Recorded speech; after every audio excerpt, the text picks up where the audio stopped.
Hello दोस्तों, स्वागत है आपका फिर से टेस्ट ऑफ गैसेस के लेक्चर सीरीज़ पार्ट नंबर 5 में। दोस्तों, इस लेक्चर में हम लोग अमोनिया गैस की टेस्टिंग के बारे में पढ़ने वाले हैं और उन सभी तरीकों के बारे में सीखने वाले हैं जिससे अमोनिया गैस की जांच की जाती है। आइए समझते हैं सबसे पहले अमोनिया गैस की क्या क्या प्रॉपर्टीज़ होती हैं और यह किस तरह के केमिकल रिएक्शंस में बनता है। अमोनिया गैस एक कलरलेस गैस होती है। इसका फार्मूला NH3 होता है। हम सभी जानते हैं नाइट्रोजन का एटॉमिक नंबर 7 होता है। इलेक्ट्रॉनिक कन्फिग्रेशन लिखेंगे तो 2,5 आएगा। बाहरी शेल में जो इलेक्ट्रॉन्स होते हैं उन्हें हम लोग वैलेंस इलेक्ट्रॉन्स कहते हैं और यही इलेक्ट्रॉन्स बॉन्ड फॉर्मेशन में पार्टिसिपेट करते हैं। अंदर वाले इलेक्ट्रॉन्स को हम लोग कोर इलेक्ट्रॉन्स कहते हैं और यह जो इलेक्ट्रॉन्स होते हैं वो बॉन्ड फॉर्मेशन में पार्टिसिपेट नहीं करते हैं क्योंकि ये अंदर रहते हैं। जो बाहरी सरफेस पे या बाहरी सेल में रहते हैं वही किसी दूसरे एटम या मॉलिक्यूल से रिएक्ट करने के लिए योग्य होते हैं। तो इसके पास 5 वैलेंस इलेक्ट्रॉन्स हैं। आप इसे इस तरह से दिखा सकते हैं। नाइट्रोजन है हमारे, इसके पास 5 वैलेंस इलेक्ट्रॉन है, 1 2 3 4 एंड 5। इसके पास 3 हाइड्रोजन एटम जुड़े हुए हैं। सभी के पास एक एक वैलेंस इलेक्ट्रॉन होता है हाइड्रोजन के पास, और यह एक एक वैलेंस इलेक्ट्रॉन नाइट्रोजन के वैलेंस इलेक्ट्रॉन से एक एक कंबाइन कर लेगा और सिंगल बॉन्ड का फॉर्मेशन करेगा। तो इस तरह से तीनों हाइड्रोजन एटम नाइट्रोजन से सिंगल बॉन्ड से जुड़े होते हैं और नाइट्रोजन के पास एक लोन पेयर ऑफ इलेक्ट्रॉन बच जाता है। लोन पेयर ऑफ इलेक्ट्रॉन्स क्या होते हैं? जो बॉन्ड फॉर्मेशन में पार्टिसिपेट नहीं करते हैं। तो ओवरऑल हमारे पास अमोनिया का जो स्ट्रक्चर है वो कुछ इस तरह से देखने को मिलेगा।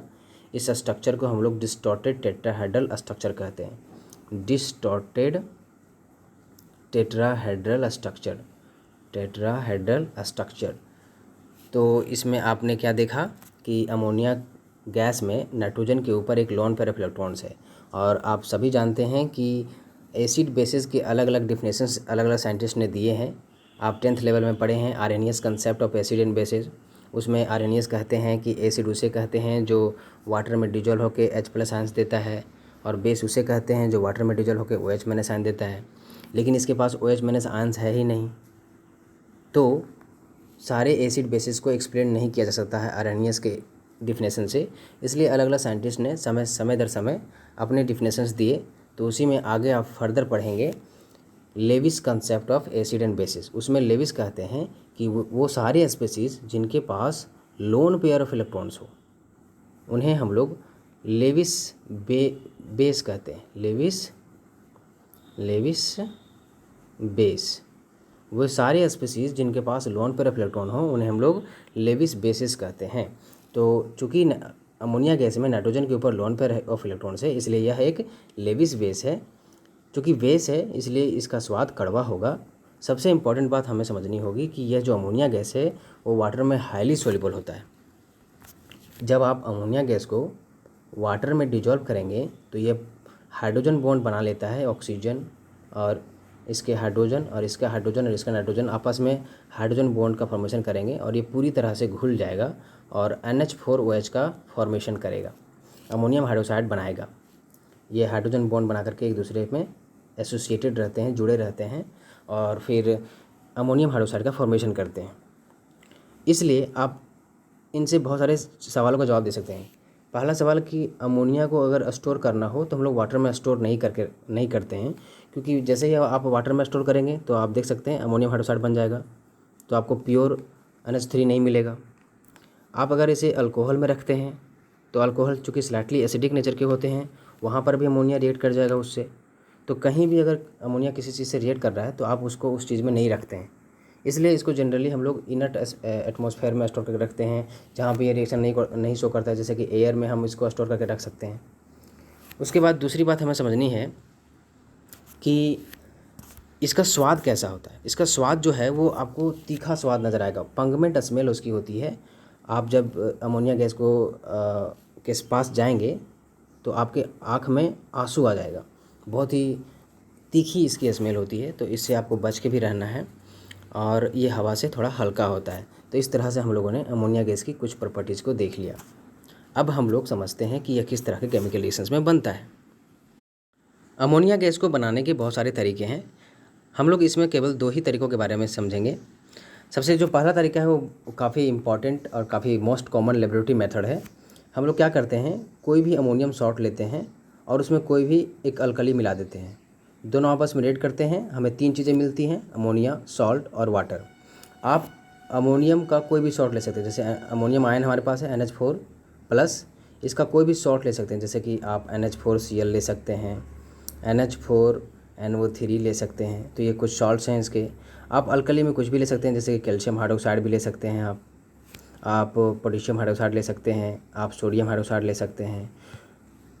जब ये आपस में रिएक्ट करेंगे तो हमें 3 चीज़ें देंगी, अमोनिया, सॉल्ट और वाटर। अभी आगे हम लोग पढ़ेंगे कि जो लेबोरेटरी के लिए जो मोस्ट सूटेबल होता है वह अमोनियम क्लोराइड और कैल्शियम हाइड्रोक्साइड देखने को मिलेगा आपको। अमोनियम नाइट्रेट, पोटेशियम हाइड्रोक्साइड और सोडियम हाइड्रोक्साइड का इस्तेमाल हम लोग अवॉइड करते हैं। क्यों करते हैं इसे हम लोग आगे देखेंगे। तो सबसे पहले देखते हैं कि अमोनियम क्लोराइड और कैल्शियम हाइड्रोक्साइड रिएक्ट करेगा तो क्या बनेगा। तो हमारे पास अमोनियम का कोई सॉल्ट है, जैसे कि NH4Cl है। जब इसमें हम एक अल्कली मिला देंगे, जैसे कि कैल्शियम हाइड्रोक्साइड मिला देंगे, दोनों आपस में रिएक्ट करेंगे तो हमें अमोनिया गैस मिलेगी NH3, एक सॉल्ट का फॉर्मेशन होगा CaCl2, कैल्शियम क्लोराइड, और हमें वाटर भी देखने को मिलेगा। तो इस तरह से हम लोगों ने क्या देखा कि जब कोई अमोनियम सॉल्ट कोई अल्कली से रिएक्ट किया तो हमें अमोनिया गैस मिली और एक सॉल्ट मिला और एक वाटर मिला। इसी अमोनिया गैस की हमें जांच करनी है। अब हमारे पास बहुत सारे सवाल हैं कि सर सिर्फ अमोनियम क्लोराइड का ही इस्तेमाल कर सकते हैं क्या? नहीं, बहुत सारे सॉल्ट्स होते हैं, लेकिन आप अमोनियम नाइट्रेट का इस्तेमाल नहीं कर सकते हैं।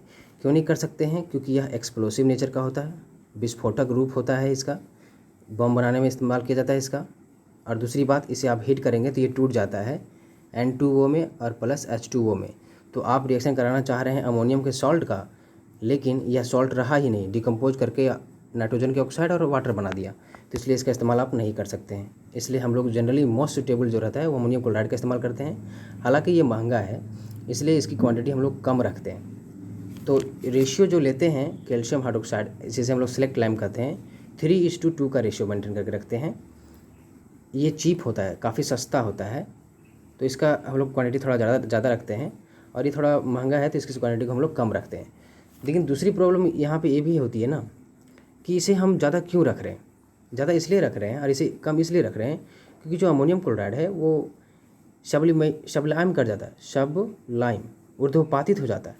आप अमोनियम क्लोराइड को हथेली पर रखेंगे तो कुछ समय पाएंगे कि वह उड़ गया, वेपराइज होकर उड़ गया, कुछ बचा ही नहीं। इसलिए अगर आप इसकी क्वांटिटी ज़्यादा नहीं रख सकते हैं तो उसके करस्पॉन्डिंग जो अपोनेंट है उसकी क्वांटिटी ज़्यादा रख देते हैं, ताकि एक काउंटर बैलेंस हो सके और हमारा रिएक्शन थोड़ा अच्छा यील्ड हमें मिल जाए। तो इस तरह से हम लोग 2 चीज़ें सीख लें। अब सीखते हैं कि कैल्शियम हाइड्रोक्साइड की जगह पे KOH या NaOH क्यों नहीं रख सकते। KOH और NaOH इसलिए नहीं रख सकते हैं क्योंकि ये डेलिक्वेसेंट सब्सटेंसेस हैं, मतलब ये मॉइस्चर गेन कर लेते हैं। एटमॉस्फेयर में खुला छोड़ देंगे तो ये मॉइस्चर को गेन कर लेते हैं और इस वजह से अब इनकी यूटिलिटी घट जाएगी। अब ये वह नहीं रहेंगे, उतनी इफेक्टिव वे से रिएक्शन नहीं शो कर पाएंगे जितना ये अकेला कर पाते। तो इसलिए इनका भी रिएक्शन हम लोग अवॉइड करते हैं। और जो मोस्ट सूटेबल रिएक्शन हमको देखने को मिलता है वो अमोनियम क्लोराइड और कैल्शियम हाइड्रोक्साइड के बीच देखने को मिलता है, जहाँ पे हमें अमोनिया गैस बनता दिखाई देगा, एक सॉल्ट बनेगा और एक वाटर का फॉर्मेशन होगा। तो इस तरह से हम लोगों ने सारी चीज़ें देख ली। आई होप आपको समझ में आ गया हो। अब हम लोग दूसरा तरीका देखते हैं जिससे अमोनिया गैस बनती है। दूसरे तरीके में दोस्तों हम लोग मेटल नाइट्राइड्स का हम लोग इस्तेमाल करते हैं। जैसे कि आप मैग्नीशियम नाइट्राइड का इस्तेमाल करेंगे Mg3N2 का, और उसे आप अगर हॉट वाटर में ट्रीट करा दें H2O में, बहुत ही हॉट स्टेट में रहेगा ये, तो हमें एक अमोनिया गैस देखने को मिलेगी, NH3 देखने को मिलेगी और एक बेस देखने को मिलेगा MgOH का होल ट्वाइस, MgOH का होल ट्वाइस। अगर हम लोग एल्युमिनियम नाइट्राइड लेते हैं, एल्युमिनियम नाइट्राइड, यहाँ नाइट्राइड होगा, एल्युमिनियम नाइट्राइड लेते हैं और अगर इसे वाटर से ट्रीट कराते हैं तो हमें अमोनिया गैस देखने को मिलेगी और एल्युमिनियम हाइड्रोक्साइड देखने को मिलेगा। तो यह भी एक तरीका हुआ जिससे हम लोग अमोनिया गैस का फॉर्मेशन कर सकते हैं। तो ये 2 तरीके हम लोगों ने सीखे जिससे हम लोग अमोनिया गैस का फॉर्मेशन करते हैं। अब आइए समझते हैं कि इस अमोनिया गैस की टेस्टिंग किस तरह से कर सकते हैं। अमोनिया गैस की जांच मेनली आप 3 तरीक़ों से कर सकते हैं। चौथा तरीका तो कॉमन है एसिड बेसिस और सॉल्ट का टेस्ट करने के लिए। तो सबसे पहला तरीका है कि आप HCl का यूज़ करके इसकी टेस्ट कर सकते हैं, नेशनल रिएजेंट का यूज़ करके कर सकते हैं और कॉपर सल्फेट का यूज़ करके इसकी टेस्टिंग कर सकते हैं। और चौथा तरीका हमारे पास लिटमस पेपर का है, चूँकि ये बेस है तो यह रेड लिटमस को ब्लू लिटमस में कन्वर्ट कर देगा। तो हम लोग इन तीनों तरीके के बारे में सबसे पहले पढ़ लेते हैं कि क्या कहता है ये तीनों प्रॉपर्टी तीनों जो ये रिएक्शंस हैं वो किस तरह से अमोनिया गैस की टेस्टिंग को शो करते हैं। तो सबसे पहला जो टेस्टिंग का तरीका है वह है आप HCl से रिएक्शन करा सकते हैं। जब कहीं भी किसी रिएक्शन में NH3 बन रहा हो, जैसे कि अभी देखें हम लोगों ने कि जब NH4Cl को CaOH का होल ट्वाइस से रिएक्ट कराए थे तो हमारे पास अमोनिया गैस बनी थी, सॉल्ट बना था CaCl2 और वाटर का फॉर्मेशन हुआ था। जब हम लोग इस अमोनिया गैस को HCl से ट्रीट करा देंगे, HCl से अमोनिया गैस को जब HCl से ट्रीट करा देंगे तो यह अमोनियम क्लोराइड बनाएगा। यह अमोनियम क्लोराइड वाइट फ्यूम के जैसा आपको दिखाई देगा। तो ये वाइट फ्यूम्स ही शो करते हैं कि अमोनियम क्लोराइड बना है, मीन्स ज़रूर अमोनिया बना होगा, जिस वजह से अमोनियम क्लोराइड का फॉर्मेशन हो रहा है और हमें वाइट फ्यूम्स देखने को मिल रहा है। तो ये पहला तरीका है। तो बेसिकली क्या करते हैं, जो अमोनिया गैस निकलती है बीकर के ऊपर, वहाँ पे हम लोग हाइड्रोक्लोरिक एसिड के अंदर एक ग्लास रड को डिप कर देते हैं और उस ग्लास रड के सामने अमोनिया गैस पास कराते हैं जो उस बीकर से निकलती है। तो आप पाएंगे कि NH4Cl यानी कि वाइट फ्यूम्स आपको देखने को मिलेगा, जिससे ये साबित होता है कि अमोनिया गैस बनी थी। अब दूसरा जो तरीका हमारे पास है वह है नेचुरल रिएजेंट का यूज करके हम लोग अमोनिया गैस की टेस्टिंग कर सकते हैं। K2HgI4 पोटेशियम टेट्राआइडोमर्क्यूरेट 2, इसे ही हम लोग नेचुरल रिएजेंट के नाम से जानते हैं।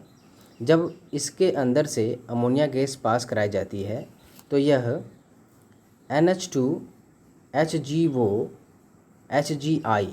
इसका एक ब्राउन कलर का रेडिश ब्राउन कलर का प्रेसिपिटेट बनाता है, रेडिश ब्राउन कलर का प्रेसिपिटेट बनाता है, जिससे यह कंफर्म होता है कि वहाँ पर अमोनिया गैस निकल रही थी। आप यहाँ पे देख सकते हैं इस रिएक्शन में कि जब K2HgI4 जो कि स्ट्रक्चर कुछ इस तरह से होता है, उसे जब हम लोग अमोनिया से ट्रीट कराएं, बेसिकली ये दोनों आपस में रिएक्ट करेंगे तो अमोनिया गैस का फॉर्मेशन होगा। जैसे कि जब अमोनियम क्लोराइड KOH से रिएक्ट करेगा तो आपको अमोनिया गैस देखने को मिलेगी, साथ में आपको KCl और साथ में आपको H2O देखने को मिलेगी। तो ये जो अमोनिया गैस है ये नेचुरल रिएजेंट से रिएक्ट करेगा और NH2HgO HgI बनाएगा, जिसे हम लोग आयोडाइड ऑफ मिलन्स बेस कहते हैं। काफ़ी इंपॉर्टेंट नाम है ये, इसे याद रखेंगे आप। इसे हम लोग आयोडाइड ऑफ मिलन्स बेस के नाम से जानते हैं।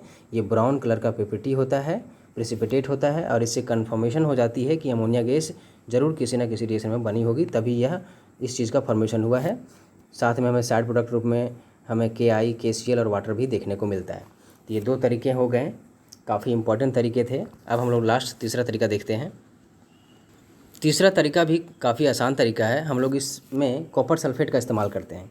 हम लोग कॉपर सल्फेट लेते हैं और उसमें अमोनिया डालते हैं। चूँकि सॉल्यूशन के रूप में ले रहे हैं तो वाटर उसमें अवेलेबल होगा, तो अमोनिया और वाटर मिलके अमोनियम हाइड्रोक्साइड बना देंगे, जिसे हम लोग एक्वस अमोनिया कह रहे हैं। यह एक्वस अमोनिया जब लिमिटेड अमाउंट में हम लोग लेते हैं और CSO4 से ट्रीट कराते हैं उसे, तो यह NH4 होल ट्वाइस SO4 बनाएगा और साथ में हमें COH का होल ट्वाइस देखने को मिलेगा, कॉपर हाइड्रोक्साइड देखने को मिलेगा, जो कि ब्लू कलर का प्रेसिपिटेट होता है, जिससे आप कंफर्म कर सकते हैं कि ज़रूर हमारे सॉल्यूशन में अमोनिया प्रेजेंट थी, जिसकी वजह से ये COH2 का होल ट्वाइस देखने को मिल रहा है। लेकिन अगर हम अमोनियम हाइड्रोक्साइड को एक्सेस अमाउंट में ले लें, आप अगर इसका मात्रा एक्सेस कर दें तो ये फर्दर ये जो NH4 होल 2 SO4 है, ये फर्दर अमोनियम हाइड्रोक्साइड से रिएक्ट करके एक कॉम्प्लेक्स बना लेगा, CuNH3 का होल 4 SO4 बना लेगा, जो कि डीप ब्लू कलर का होगा। ये सिंपली ब्लू कलर का था, लेकिन ये और ज़्यादा गहराई ब्लू कलर का इसमें देखने को मिलेगा। तो ओवरऑल रिएक्शन की बात करेंगे तो यहाँ से COH का होल ट्वाइस और ये कैंसिल हो जाएगा, ये दोनों कैंसिल हो जाएंगे और ओवरऑल आपको CuSO4 और 4 NH4OH के मॉलिक्यूल्स और आपको एक कॉम्प्लेक्स दिखा देगा, CuNH3 का होल 4 SO4 और 4 वाटर के मॉलिक्यूल दिखा देंगे। तो ओवरऑल आपको कंफर्मेशन किस तरह से मिलेगी, जब आप पाएंगे कि सॉल्यूशन हमारा डीप ब्लू हो गया, जब हम लोग NH4OH यानी कि अमोनिया या अमोनियम हाइड्रोक्साइड एक्सेस में ले लेते हैं, तब आपको एक डीप ब्लू कलर दिखाई देगा, जिससे आप कंफर्म हो जाएंगे कि उस रिएक्शन में अमोनिया गैस बनी थी। तो ये 3 तरीके थे जिससे आप जांच कर सकते हैं कि अमोनिया गैस किसी केमिकल रिएक्शन में बन रही थी। चौथा तरीका काफ़ी कॉमन है, जो कि लिटमस पेपर का टेस्ट कहलाता है। तो चौथे तरीके में हम लोग लिटमस पेपर का इस्तेमाल करते हैं, क्योंकि अमोनिया के पास लोन पेयर ऑफ इलेक्ट्रॉन्स है, इसलिए यह एक लेविस बेस की तरह बिहेव करेगा। और जब आप लिटमस पेपर लाएंगे, रेड लिटमस पेपर लाएंगे, तो रेड लिटमस पेपर को यह ब्लू लिटमस पेपर में कन्वर्ट कर देगा, जिससे इसके बेसिक कैरेक्टर होने का हमें कंफर्मेशन मिल जाता है। तो इस तरह से हम लोग 4 तरीक़ों से देखा हम लोगों ने कि अमोनिया गैस की टेस्टिंग कर सकते हैं। सबसे पहले हम लोगों ने देखा कि जब HCl से अमोनिया गैस का रिएक्शन कराते हैं तो हमें NH4Cl मिलता है जो कि वाइट कलर का होता है। इससे भी आप कन्फर्म हो सकते हैं, पहला तरीका था। दूसरे तरीके में हम लोग देखा नेशनल रिएजेंट लिया हम लोगों ने, नेशनल रिएजेंट लिया और इसको अमोनिया से ट्रीट कराया तो हमारे पास आयोडाइड ऑफ मिलन्स बेस का फॉर्मेशन हुआ जो कि रेडिश ब्राउन कलर का था, जिससे हमें कंफर्मेशन मिल गई कि अमोनिया गैस बनी थी। और तीसरा जो तरीका था हमारे पास वह था कॉपर सल्फेट का इस्तेमाल करके। जब अमोनिया इससे रिएक्ट करेगी तो एक कॉम्प्लेक्स का फॉर्मेशन होता है CuNH3 और SO4 जो कि डीप ब्लू कलर का था, जिससे यह कंफर्मेशन मिल जाती है कि हमारा अमोनिया गैस का फॉर्मेशन हो रहा था किसी न किसी केमिकल रिएक्शन में। तो इस तरह से हम लोगों ने देखा कि अमोनिया गैस की टेस्टिंग कर सकते हैं। आई होप आपको सारी चीज़ें समझ में आ गई हों। अगर किसी तरह का डाउट हो तो आप मुझे कमेंट सेक्शन में पूछ सकते हैं। Thanks for watching my video. अगर आपको यह वीडियो अच्छा लगा हो तो लाइक करें, कमेंट करें और शेयर करें। Thank you.